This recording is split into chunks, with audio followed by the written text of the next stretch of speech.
Dans cette vidéo, je te donne 4 clés pour développer les qualités de ton enfant. Je m'appelle Mélanie Rouen, je suis l'auteure du blog harmoniefamiliale.fr que je t'invite à aller découvrir et sur lequel tu pourras lire différents articles que j'ai écrits pour t'aider dans ton rôle de parent, pour t'accompagner dans ta vie quotidienne, pour comprendre le comportement de tes enfants et pour harmoniser vos relations. J'ai mis également au point sur le site un guide gratuit que tu peux télécharger et qui te donnera 5 étapes pour te mener à l'harmonie avec tes enfants et que tu peux appliquer facilement dans ton quotidien. La nature humaine veut qu'on a tendance à porter notre attention et plus encore à développer tout ce qui est négatif, tout ce qui nous fait de la peine, tout ce qui nous fait du mal ou ce qui ne nous convient pas. Dans ta relation avec ton enfant, tu peux te rendre compte qu'il y a certains côtés de son caractère, de sa personnalité que tu n'apprécies pas particulièrement.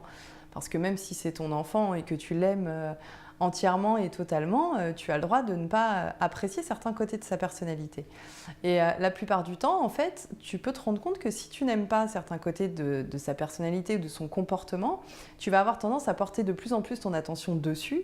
Et en portant de plus en plus ton attention dessus, le piège, c'est que finalement, sans le vouloir, tu vas coller des étiquettes à ton enfant et lui, il va développer ces côtés-là parce que tu y portes justement plus d'attention.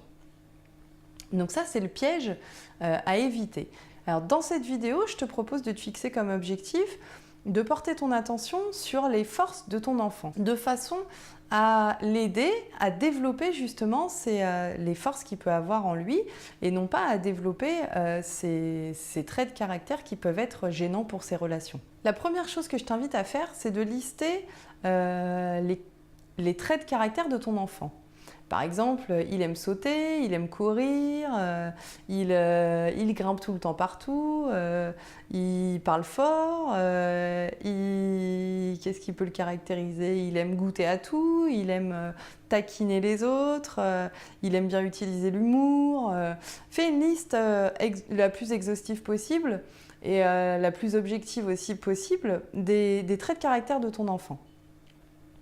La deuxième chose que je t'invite à faire, c'est de relier les mots de cette première liste à des forces que peut avoir ton enfant. Par exemple, tu peux faire un groupe de mots avec, par exemple, si ton enfant aime sauter, courir, grimper, danser, la force que tu peux relier à cet ensemble de mots, c'est un enfant qui est plein de vie, plein d'énergie, qui est très dynamique. Et pour aller un peu plus loin, tu peux même te dire et te rendre compte que finalement, cette énergie-là, il peut la mettre au service des autres de façon positive. Parce qu'il y a d'autres enfants ou d'autres personnes dans le monde adulte, c'est le même principe. Il y a d'autres enfants donc, qui auront besoin, eux, au contraire, d'être un peu poussés pour aller de l'avant parce qu'ils seront peut-être un peu peureux ou un petit peu plus mous. Voilà.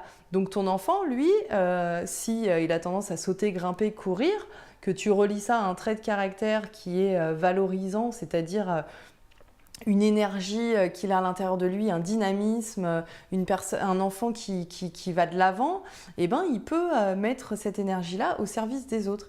Et donc de cette façon-là, tu peux transformer des traits de caractère que tu peux voir dans le quotidien de façon négative parce que ça peut être fatigant pour toi, parce que peut-être tu peux entendre aussi beaucoup de critiques de ton entourage ou des jugements.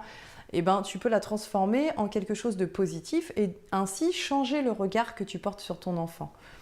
Je porte ton attention justement sur l'entourage, à savoir les critiques et les jugements que parfois l'entourage peut émettre sur le comportement d'un enfant ou les étiquettes qu'il peut coller sur les enfants. Essaye vraiment de te créer un mur de protection contre ces jugements et ces critiques pour ne pas ternir justement l'image que toi tu as de ton enfant. Parce que forcément sinon ça aura un impact sur la relation que tu as avec. Chaque personne aura son image de ton enfant, les gens aiment bien donner leur avis d'une façon générale, ne t'y attarde pas. Toi, porte ton attention vraiment sur ses forces et ses qualités pour l'aider à grandir, à les développer et à s'épanouir en tant qu'enfant. La troisième chose que je t'invite à faire, c'est de ne pas t'arrêter justement sur les idées négatives parce qu'en faisant ta liste, tu pourras te rendre compte que tu as forcément des traits de caractère négatifs qui vont venir. Alors ok, t'en prends conscience, tu te rends compte que par exemple, voilà, tu n'aimes pas que ton enfant embête tout le temps les autres. Et je te suggère en fait de ne pas nourrir ces pensées-là. Tu les notes simplement juste comme tu les notes simplement sous forme de mots dans ta première liste, mais tu ne t'y attardes pas. Parce que de la même façon que ce que je te disais au début de cette vidéo, si tu portes ton attention et que tu laisses ton attention sur les choses que tu n'aimes pas, sur les choses négatives, tu vas les nourrir, tu vas les développer de plus en plus et tu vas finir par ne voir que ça. Et puis ton enfant, lui, va du coup développer davantage ces côtés-là plutôt que de développer de ses forces et ce serait vraiment dommage. Il suffit juste de comprendre le mécanisme. Plus tu es en fait dans une relation peut-être de conflit ou de désaccord avec ton enfant, et plus pour sortir de ce cercle vicieux, il faut que tu porte ton attention sur ses forces, pour l'aider lui à porter également son attention là-dessus. La quatrième chose que je t'invite à faire, c'est d'écrire du coup tes observations, parce que de mettre les choses par écrit, souvent, ça permet vraiment davantage de faire le point.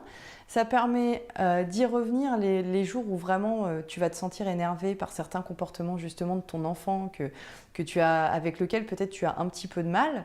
Parce que tu ne t'y retrouves pas, ou alors au contraire parce que tu t'y retrouves énormément et que finalement ça te dérange.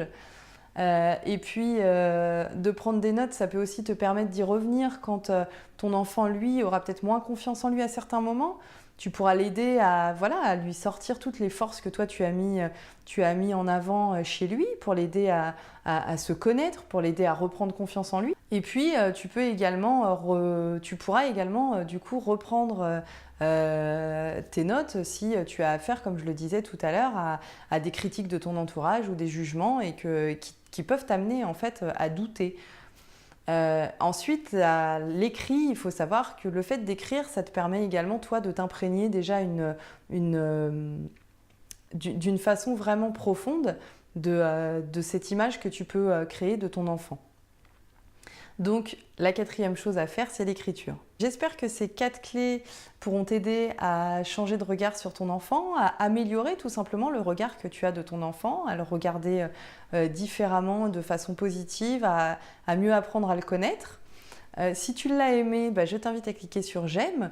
Je t'invite à la partager si tu penses qu'elle peut aider des personnes autour de toi. N'hésite pas à t'abonner à ma chaîne. Et puis, va faire un tour sur mon site harmoniefamiliale.fr pour découvrir les différents articles que je peux écrire, les différentes astuces que je peux te donner, les conseils.